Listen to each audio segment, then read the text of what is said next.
जब हम पारे वाले थर्मामीटर के बारे में चर्चा कर रहे थे, वहां पर मैंने एक शब्द इस्तेमाल किया था, ऊष्मीय प्रसार।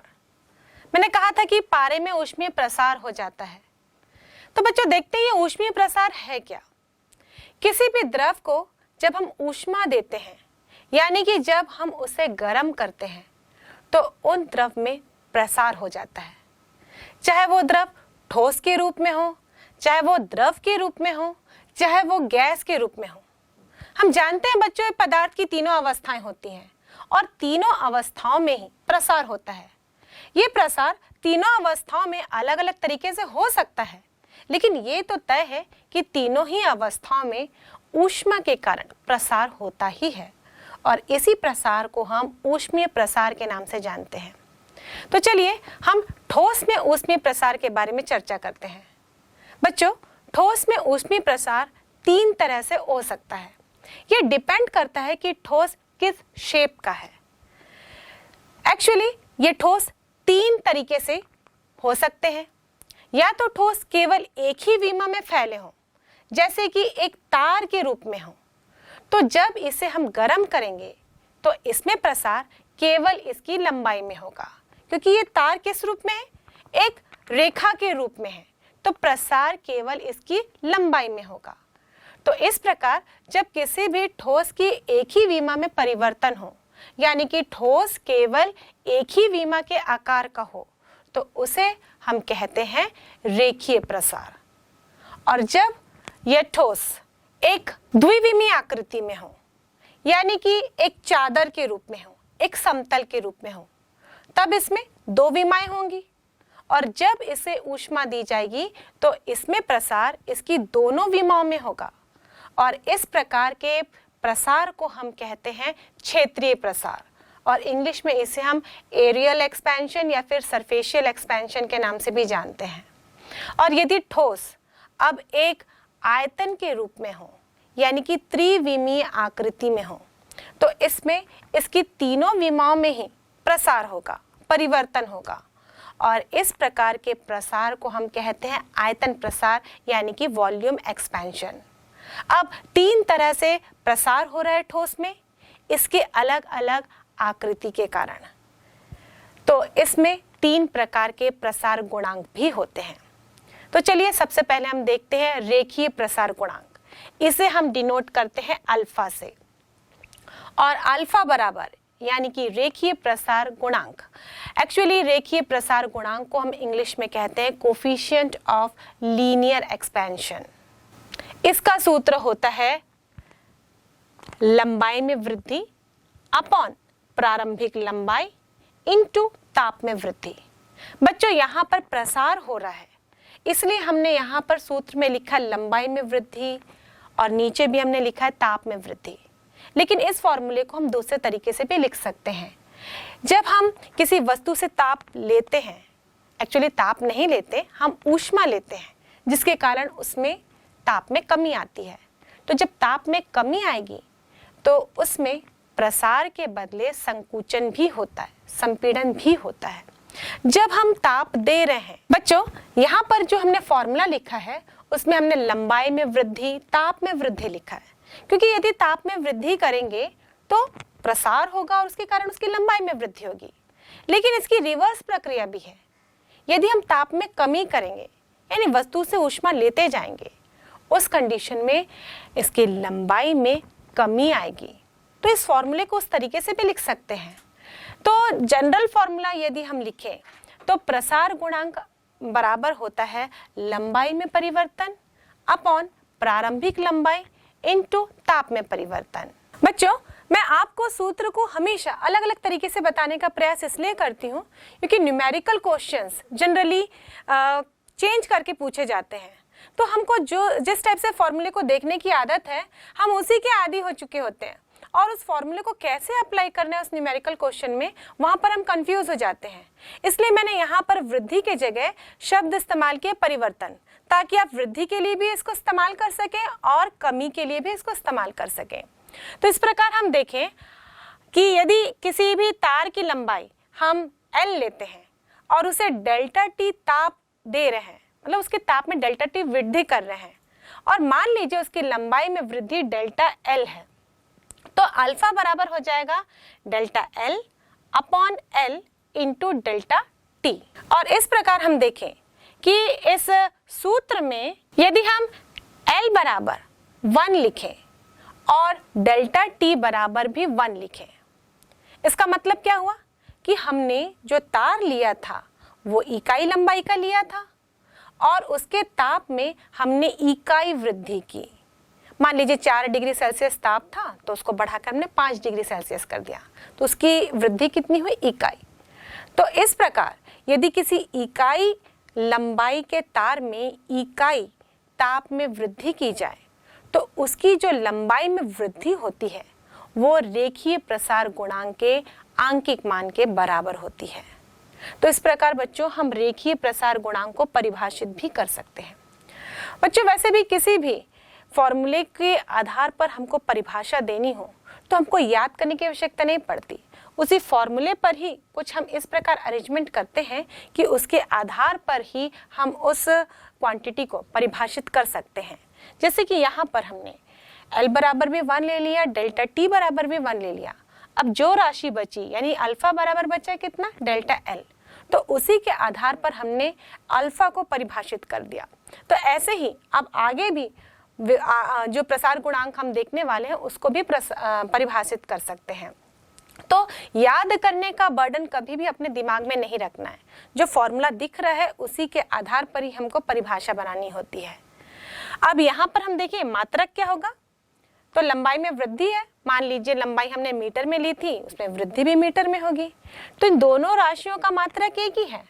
और मान लीजिए ताप को आप डिग्री सेल्सियस पे नाप रहे हैं तो अल्फा का मात्रक हो जाएगा प्रति डिग्री सेल्सियस, और यदि आप केल्विन में मापन कर रहे हैं ताप का तो ये हो जाएगा प्रति केल्विन।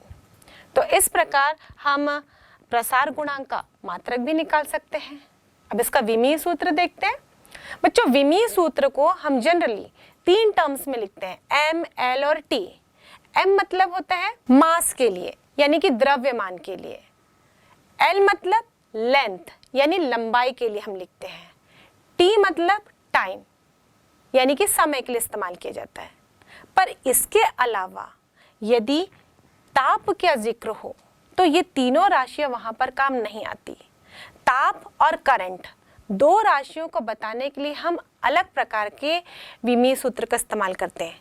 ताप के लिए हम थीटा लिखते हैं या फिर केल्विन के लिए हम के भी लिख सकते हैं। और वैसे ही आप देखेंगे बच्चों जब करंट की बात आती है तो वहां पर MLT का इस्तेमाल ना होता है, वहां पर एक और राशि आती है एम्पियर। जो मात्रक होता है SI मात्रक करंट का, उसको हम इस्तेमाल करते हैं। तो कभी ऐसी वाली राशि भी आई तो हम उसको डिस्कस करेंगे। फिलहाल यहाँ पर हम ताप पर फोकस करते हैं और ताप का मात्रक होता है केल्विन। तो यहाँ पर हम लिखेंगे M0, L0, T0 और उसके साथ साथ हम एक नई राशि यहाँ पर इंक्लूड करेंगे, वो है K। वो केल्विन को स्टैंड करता है और यहाँ पर K-1 लिखेंगे क्योंकि यहाँ पर प्रति केल्विन होता है। तो इस प्रकार हम रेखीय प्रसार गुणांक का विमीय सूत्र भी लिख सकते हैं। अब ये जो फॉर्मूला हमने रेखीय प्रसार गुणांक का देखा है बच्चों, चलो इस पर आधारित हम एक न्यूमेरिकल क्वेश्चन बनाते हैं। तांबे के तार को 500 डिग्री सेल्सियस तक गर्म करने पर उसकी लंबाई में 1% की वृद्धि होती है। तांबे के रेखीय प्रसार गुणांक की गणना कीजिए। प्रश्न में दिया गया है डेल्टा टी बराबर 500 डिग्री सेल्सियस, उसकी लंबाई में वृद्धि 1% दी गई है, इसलिए हम लिखेंगे delta L upon L equal to 1% यानी कि 1/100। और अब यहाँ पर हम सूत्र लिखेंगे अल्फा बराबर delta L upon L into delta T, और यहाँ से डेल्टा एल बराबर हो जाएगा 1 और यहाँ से हम देखें डेल्टा एल अपॉन एल को हम लिख सकते हैं 1/100 और डेल्टा टी का मान 500 था। इस प्रकार हम देखें तो 10/5 इंटू 10 टू द पावर -5 होगा equal to 2 into 10 to the power -5 प्रति डिग्री सेल्सियस, और यही मान है रेखीय प्रसार गुणांक का। ये जो रेखीय प्रसार गुणांक है ये पर्टिकुलर ठोस के लिए एक निश्चित राशि होती है, ये उसकी पहचान होती है। तो चलिए बच्चों एक सारणी देखते हैं जिसमें हम अलग अलग ठोस देखेंगे और उसका रेखीय प्रसार गुणांक का मान देखेंगे। अब इस सारणी में कुछ पदार्थ के रेखीय प्रसार गुणांक दिए गए हैं। हम देखते हैं ये पदार्थ कौन कौन से हैं। यहाँ पर उनका रेखीय प्रसार गुणांक 10⁻⁻5 प्रति केल्विन के गुणज के रूप में दिया गया है। रेखीय प्रसार गुणांक को हम प्रति केल्विन में नापते हैं और यहाँ जो भी मान हम इस सारणी में लिखेंगे वो 10⁻⁻5 के गुणज के रूप में लिखा गया है। तो सबसे पहले देखते हैं लोहा।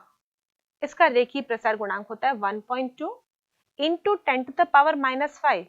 अगर हम केवल 1.2 लिखते हैं इसका मतलब वो क्लियर है कि वो 10⁻⁻5 के गुणज के रूप में ही लिखा गया है, क्योंकि हमने सारणी में ऊपर हेडिंग में लिख दिया है कि 10⁻⁻5 के गुणज के रूप में है। सोना 1.4, तांबा 1.7, पीतल 1.8, चांदी 1.9 और एल्यूमिनियम 2.5। तो इस सारणी में हमने देखा जो इनवार है, एक्चुअली इनवार एक मिश्र धातु है बच्चों, और ये इनवार का रेखीय प्रसार गुणांक सबसे कम है। इसलिए यदि हमको कुछ ऐसा डिवाइस बनाना हो जिसमें ताप का प्रभाव पड़ने से वो डिवाइस गलत पाठ्यांक दे सकता है या फिर उसमें त्रुटि आ सकती है, तो उस डिवाइस में हम इस इनवार का इस्तेमाल करते हैं ताकि उसमें कोई भी त्रुटि ना आए।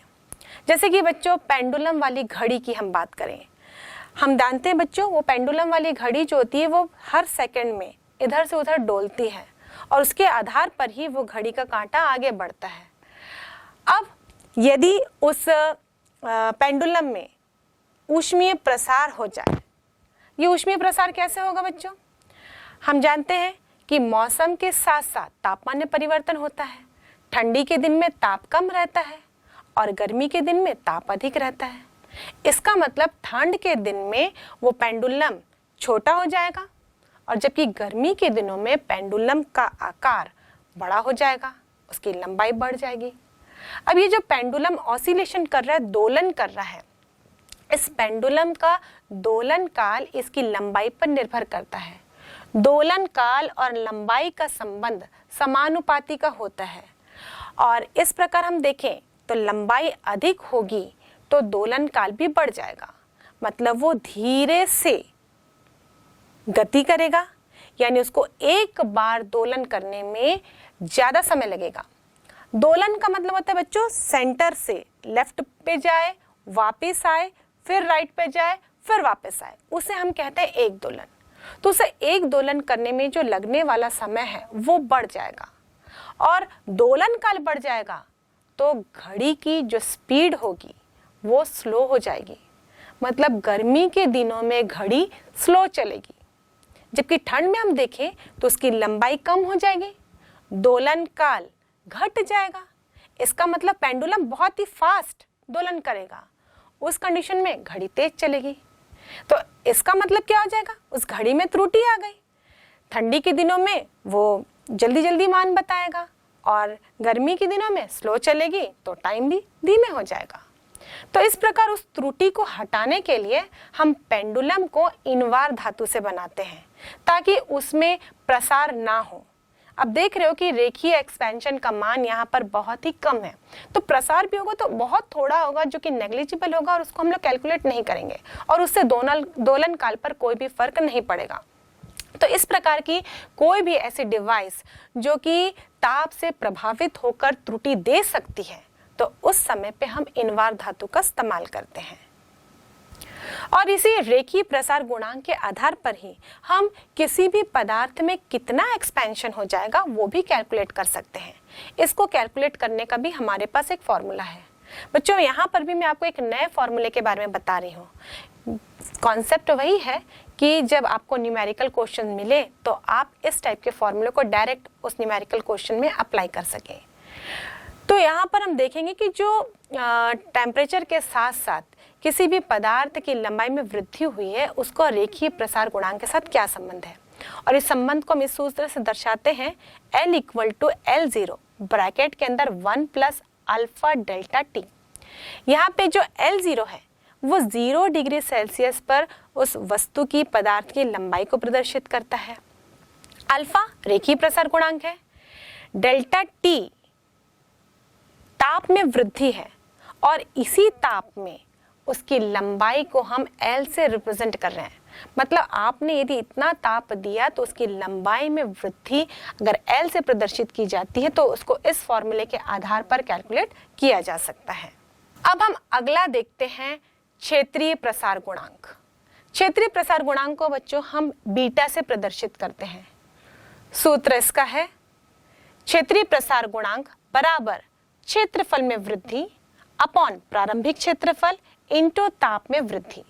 यहाँ पर भी वृद्धि शब्द के स्थान पर आप परिवर्तन शब्द का इस्तेमाल कर सकते हैं, क्योंकि अगर ताप में वृद्धि होगी तो क्षेत्रफल में भी वृद्धि होगी, लेकिन जब ताप में कमी होगी तो क्षेत्रफल में भी कमी हो जाती है। इसलिए वृद्धि और कमी के स्थान पर आप केवल परिवर्तन शब्द का भी इस्तेमाल कर सकते हैं। और ये तब लागू होता है जब कोई भी पदार्थ, यानी कि यहाँ पर हम ठोस की बात कर रहे हैं, ये ठोस एक क्षेत्रफल के रूप में हो, एक समतल के रूप में हो। यहाँ पर उसकी दो विमाएं होंगी। मान लीजिए ये पदार्थ अब तार के रूप में ना होकर एक चादर के रूप में है, तो इसकी लंबाई भी होगी और चौड़ाई भी होगी, और इस प्रकार इसकी दो विमाएं होंगी। और उस समय जो प्रसार होगा ये उसके पूरे क्षेत्रफल में होगा, और उस समय हम क्षेत्रीय प्रसार गुणांक की गणना करते हैं। अब क्षेत्रीय प्रसार गुणांक का मात्रक क्या होगा? वही जो रेखीय प्रसार गुणांक का है, क्योंकि यदि इस फॉर्मूले में आप देखें तो क्षेत्रफल का मात्रक आप ऊपर भी लिखेंगे और नीचे भी लिखेंगे, ये दोनों एक दूसरे को कैंसिल कर देंगे।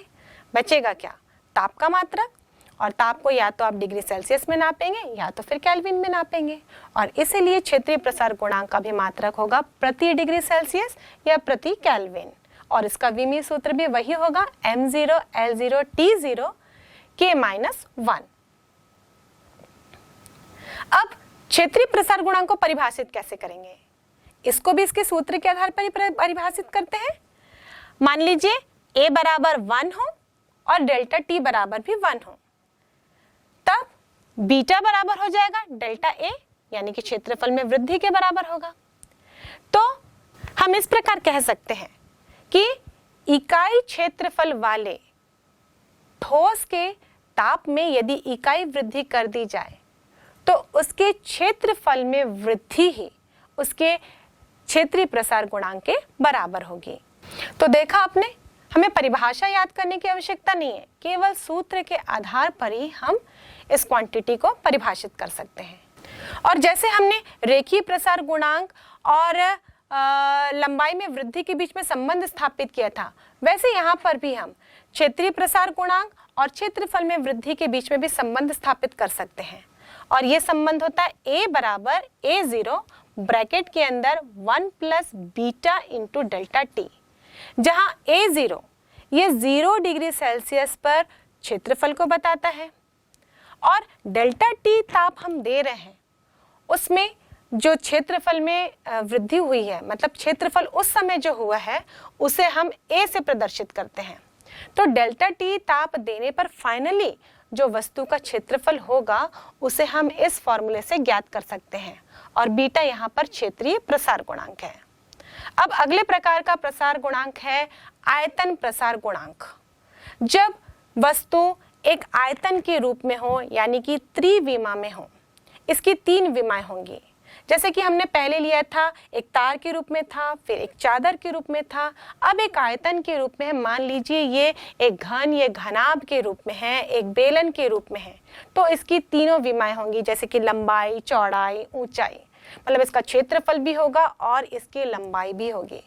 उस कंडीशन में जब इसे ऊष्मा दी जाएगी, इसके ताप में वृद्धि की जाएगी, तो इसके पूरे आयतन में प्रसार होगा, और उस समय हम आयतन प्रसार गुणांक ज्ञात करेंगे।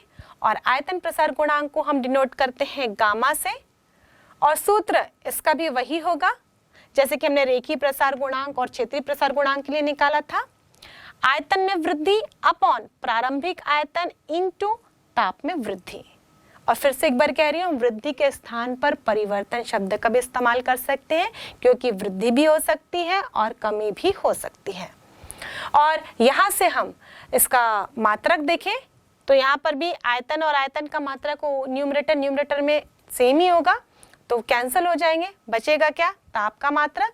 यानी यहाँ पर भी आयतन प्रसार गुणांक का मात्रक होगा प्रति डिग्री सेल्सियस या प्रति केल्विन, और इसका विमीय सूत्र भी होगा m0 L0 T0 K-1।